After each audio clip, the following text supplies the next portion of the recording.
Coming up tonight on the news at 5. This money is key in its efforts to help people quit smoking and to prevent Montana youth from becoming addicted in the first place. Big Tobacco will pay Montana big bucks after settling a lawsuit over withheld payments. Plus, Carroll nursing graduates make an immediate impact helping local patients.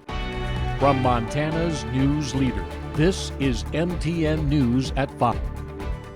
Good afternoon and welcome to the News at 5. I'm Jessica Nelson. Thank you for joining us. Earlier today, Montana Attorney General Tim Fox announced a multi-million-dollar settlement with tobacco companies over funds owed to the state and protection for the next decade of payments. MTN's John Riley has more. The Montana Department of Justice has secured $49 million plus interest on funds owed to the state from tobacco companies.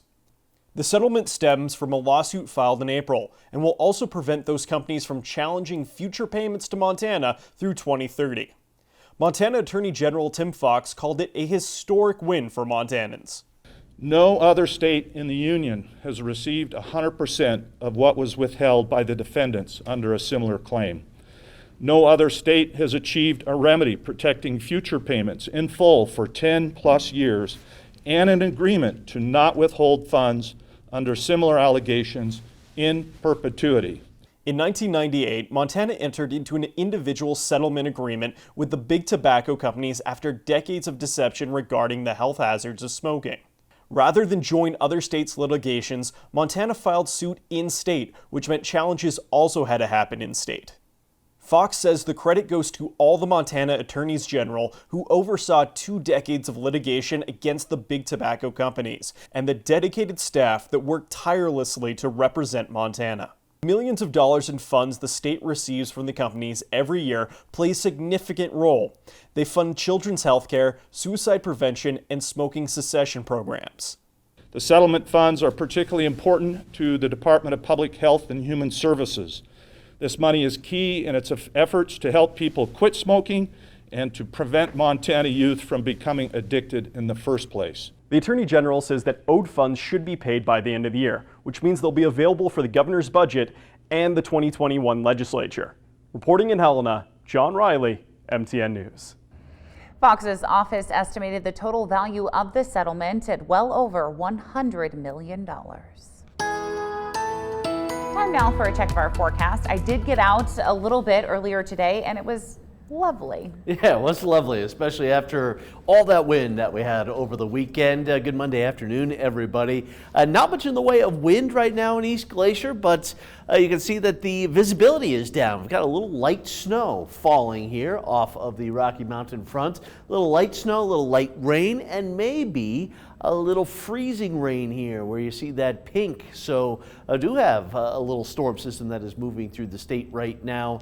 And there will be a minor mix for some areas here tonight. A little mix of rain and snow and also a little ice, but much milder air, even warm for mid-November. We'll be moving in for tomorrow. At the very least, I'll let you know how long that sticks around. And yeah, we had the wind this past weekend. We had major snowstorms the 2 weekends before that. How about this coming weekend? Could we break the streak of stormy weekends? I'll let you know coming up in the full forecast. Governor Steve Bullock unveiled his final proposed 2-year budget for the state, but it won't be one he gets to implement. The 2-term Democratic governor is leaving office in less than 2 months, and the next governor, Republican Greg Gianforte, will be the one who signs the next state budget. Bullock said his proposed budget doesn't raise any taxes and balances the budget with a $250 million cushion at the end of June 2023. But to do that, Bullock would transfer $75 million out of a budget rainy day fund.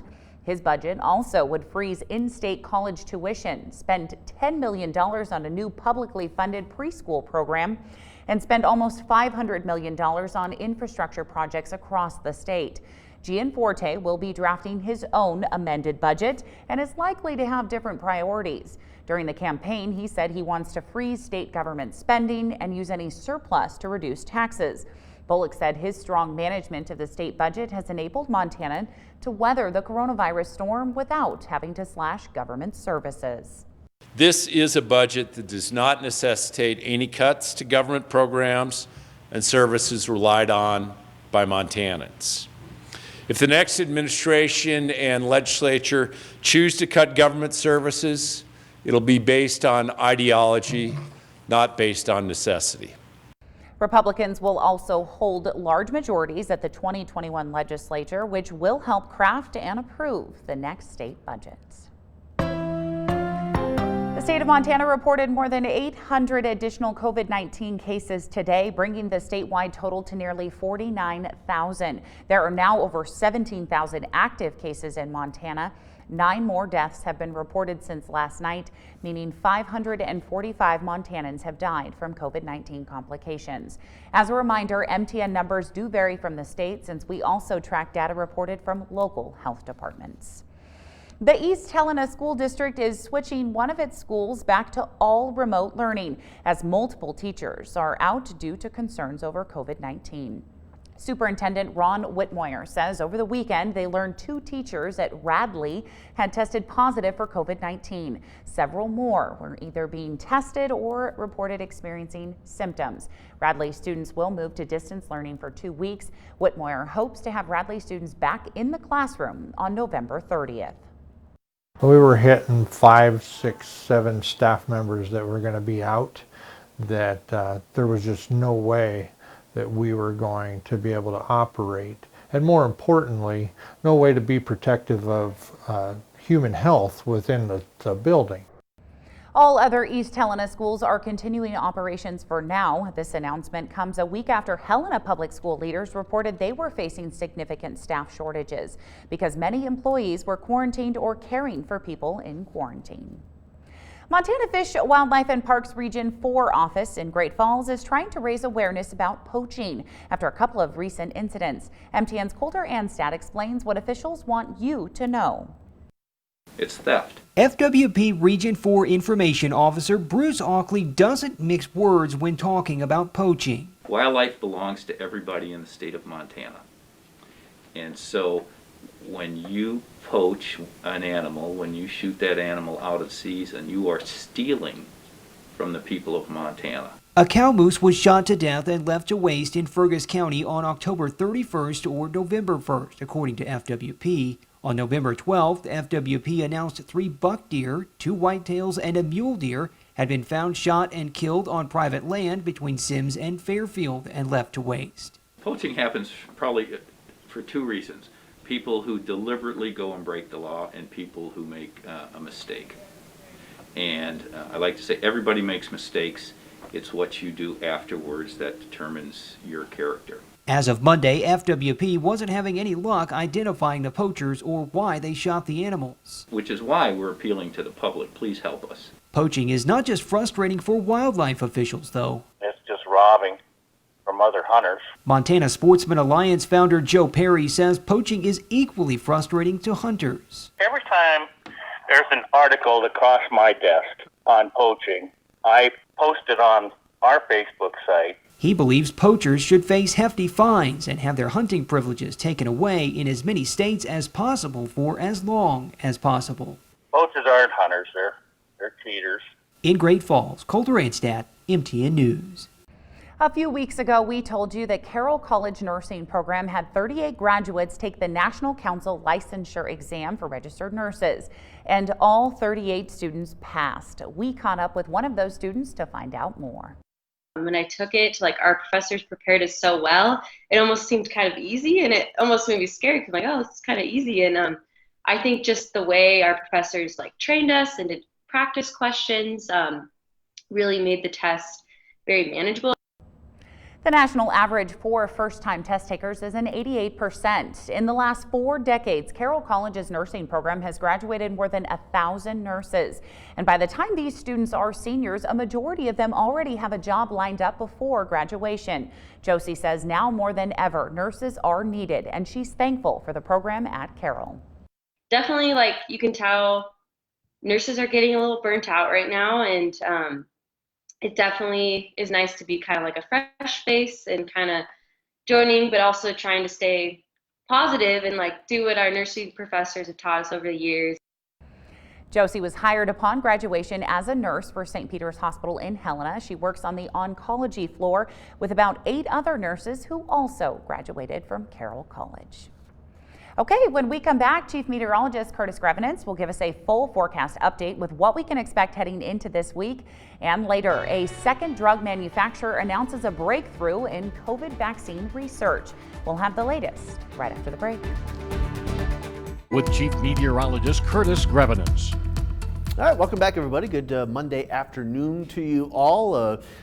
Weekend with a lot of wind here throughout a lot of the states. Enjoy the break in the wind because more in the way of breeze will be developing around Great Falls and for a lot of the state the rest of this week. 41 degrees, south wind 10 miles per hour in Helena. A lot of gray conditions out there today. 42 with a calm wind. Certainly is nice. Boy, that wind was ferocious at times over the weekend. Slightly cooler air in northern Montana, slightly warmer air down to the south. Further towards the south, we have a warmer air mass that is trying to work its way up into the state. Light wind again for many locations, and that certainly is a much needed, much welcomed break after all of the weekend wind.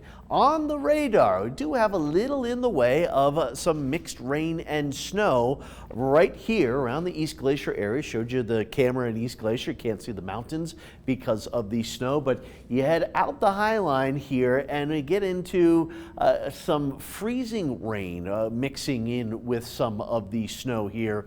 So from around Shelby and then points east through Chester, we've got, again, just a little of that icy precipitation falling. Please be careful up around this area here tonight, as it only takes a little coating of ice to make things slick. This is part of a storm and a warm front. The warm front is lifting up through the state. That's creating just a little of this mixed rain and snow and also ice, but the warm front will continue to work its way north as we go through the overnight hours into Tuesday morning. The big picture, we do have a couple of mixed rain and snow showers through the Great Lakes into the northeast. Otherwise, very quiet weather. This big storm, though, a lot of wind, a lot of heavy rain, heavy snow into British Columbia. This storm will go up off towards the north here. The direction of that storm will help to kind of draw up some of this warmer air from the south. And tomorrow looks like a pretty nice November day. The wind is back, but we're partly cloudy and we've got much warmer temperatures. So if you still have some snow, it wasn't blown away over the course of the weekend, it may be melting away as we get into Tuesday. Wednesday, a couple of rain showers coming east of the divide. Really not much in the way of precipitation. Some mountain snow here along and west of the Continental Divide. Thursday, also a couple of snow showers, maybe around the mountains near Helena. Great Falls should be dry here. And then very quiet weather for Friday. How about getting into Saturday? Pretty quiet weather, a little breezy in some areas here. Certainly not like the wind that we had, though, last weekend. And then Sunday also looks very quiet. Around Monday, Tuesday next week is when we could see the next storm moving in. But heavy snow into British Columbia, heavy snow in the mountains well west of the Continental Divide. There will be some snow through Thursday. And again, a couple of snow showers into the mountains around Helena as well. But certainly a little break in the amount of snow that we have seen so far this season. A record amount of snow so far this season for parts of Montana. More on that coming up in the forecast in weather-wise, 6 o'clock here tonight. Here is the forecast for tonight. A little mix of rain and snow and ice around Browning, East Glacier, Babb, out through Cup Bank. Conrad could even have a little mix of some rain and snow out through the Chester area. That will be the problem area here tonight with some slower travel necessary, but 20s and quiet weather here out the rest of the High Line. Lewistown above the freezing point and very close to the freezing point in Helena tonight and tomorrow. And speaking of tomorrow, Tuesday, partly cloudy skies, temperatures near 60 degrees in Great Falls, a little cooler as you get closer to the Canadian border, but Glasgow pushing 50 degrees. Lewistown also right up in the neighborhood of 60 degrees, and Helena slightly cooler, 40s and 50s around the capital area. 7-day forecast for Helena, 55 degrees tomorrow, 53 with an isolated rain shower on Wednesday, a couple of snow showers Wednesday night and Thursday, and then steady as she goes Friday, Saturday, Sunday with highs in the 40s and partly cloudy skies. And for Great Falls, nice warm up tomorrow, and then we do cool off, but hey, that is a very quiet 7-day forecast all the way through this coming weekend. A second drug vaccine manufacturer announces better than expected early data. Here's the latest. As COVID infections soar past 11 million in the U.S., biotech company Moderna is offering encouraging news on the vaccine front. Early analysis from its phase 3 trials involving more than 30,000 participants shows its vaccine is more than 94% effective at preventing infection. It means some hope that we are going to beat this thing, and we're going to beat it sooner rather than later. It's the second potential breakthrough in a week. Last Monday, Pfizer released preliminary data indicating its candidate is more than 90% effective, raising hopes the FDA could soon grant emergency use authorization. We project that by the end of December, that there will be doses of vaccines available for individuals in the higher risk category from both companies, we hope. But health experts are urging Americans not to let up on public health measures, including masking and social distancing. With cases spiking from coast to coast, states and cities tightening restrictions. Today, Chicago beginning a month-long stay-at-home advisory, residents loading up on supplies. We got to stay in and protect our families. Washington State banning indoor dining, businesses like gyms closing for 4 weeks. Now we're facing a third wave that is trending to be more dangerous than any we have seen before. And officials warning against holiday gatherings as hospitals reach capacity. Medical workers pleading with the public to do their part. We're really approaching a breaking point here. The coming weeks and months, they say, critical. Sarah Dolph, NBC News. Coming up next, nothing will stop these people from seeing their family even during a pandemic. I'll explain after the break. Montana's news leader. You're watching MTN News at 5. Welcome back with us. Nursing homes across the country still remain on lockdown in many states. As cases rise, seniors are being robbed of the opportunity to visit with family members. But some people are getting very creative when it comes to seeing their family. Cut off from the world, seniors in nursing homes across the country are suffering in solitude. They're dying of broken hearts. They're dying of abandonment. MJ Ryan's mother, Teresa, ended up at the Friendly Place nursing home last year. Alzheimer's was slowly stealing away this dedicated grandmother, football fan, and casino lover. Teresa was doing okay until COVID hit. Visitors were not allowed in, and Teresa was not allowed out. She wanted to get out of those walls, and I said that we couldn't because there's a virus, and I explained it to her, and she said, well, then what's the difference? This is a slow death. And that's honestly what it is. This is happening to seniors all over the country. Their mental and physical health declining rapidly because of the isolation brought on by COVID. MJ Ryan knew she had to do something, so she got a job working the laundry room in her mom's nursing home.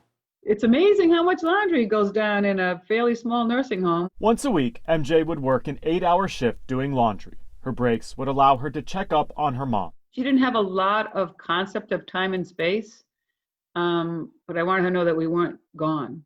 Nursing homes across the country are facing severe staffing shortages, so the help was more than welcome. And it's not just MJ. Others across the country are taking jobs in nursing homes to see their parents. There's so many things that go on in the nursing home that people could do that are necessary for the care of residents. MJ Ryan is a senior director for a healthcare company. She makes 6 figures, but the time she was able to spend with her mom making minimum wage was priceless. When Teresa passed away last week from Alzheimer's, MJ was there. Now I live with the sadness of losing her, which everyone does at some point, but I don't live with regret. What more could any parent ask for? I'm Chris Conti. No, lovely story. Up next, Costco lovers rejoice. The company has added yet another reason why you need a membership today. When we welcome our West Coast viewers, with many college students planning to return home for the holiday, we have important advice for families to reduce the risk of spreading the virus. Also, the uptick in young children feeling overwhelmed during all of this, what parents should be watching for when we see you back here tonight. Montana's news leader. You're watching MTN News at 5. So you really can get everything that you want at Costco. Members of the retailer can now buy a 12-month membership of a private jet service. Now it's going to run you about $17,500, But the fee includes a $3,500 Costco Club card, a $4,000 flight credit, and a membership to a luxury vacation rental company. What the membership fee doesn't include is the actual cost of the flights. Members must pay as they fly, but they do have a cheaper option available for those who can't afford $17,000, and that's only $2,000. Maybe I could get Curtis to split that one with me. That sounds pretty good. Thank you so much for joining us. Have a great rest of your night.